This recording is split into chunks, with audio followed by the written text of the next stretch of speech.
Le principe de subsidiarité serait-il remis en cause au sein de l'exécutif béninois? La création à la présidence d'une structure d'analyse et d'enregistrement des arrêtés préfectoraux et ministériels porte à croire que c'est le cas. Mais selon le ministre d'État, secrétaire général de la présidence qui a annoncé la nouvelle à travers le point de presse d'après Conseil des ministres du 24 août dernier, il s'agit plutôt d'un mécanisme de cohésion de l'action gouvernementale. Les 10 actes devront également traduire la volonté d'une cohésion gouvernementale à toute épreuve.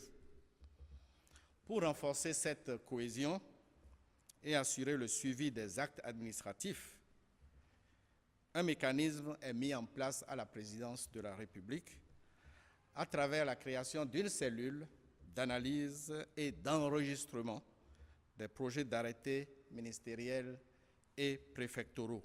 Il n'en a pas fallu plus pour que l'opinion publique voie en cette décision la volonté du président Patrice Talon de contrôler certains de ses collaborateurs, dont le préfet du littoral, qui s'est récemment illustré à travers la prise successive d'arrêtés à polémique. Mais pour Souleymane Koto-Yerima, consultant indépendant en développement local et décentralisation, les arguments pour craindre cette structure sont ailleurs. À la longue, lorsque ça va démarrer, imaginez-vous 21 départements ministériels qui tous les jours prennent des arrêtés, qui vont envoyer d'abord les arrêtés au niveau de la cellule d'analyse, plus 12 préfectures.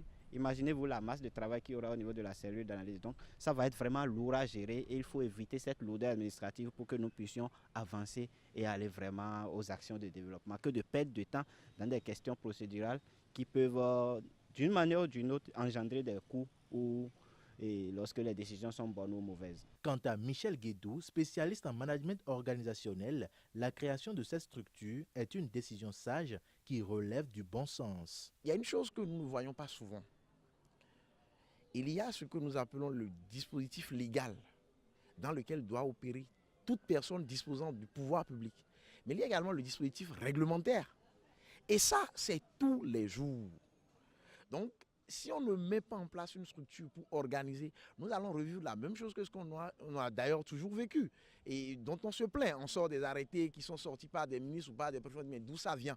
Ça correspond en rien à ce vers quoi on tend, mais c'est nous qui l'avons fait. Parce que finalement, ce que souvent on ne fait pas, on ne dira pas c'est le préfet qui a fait.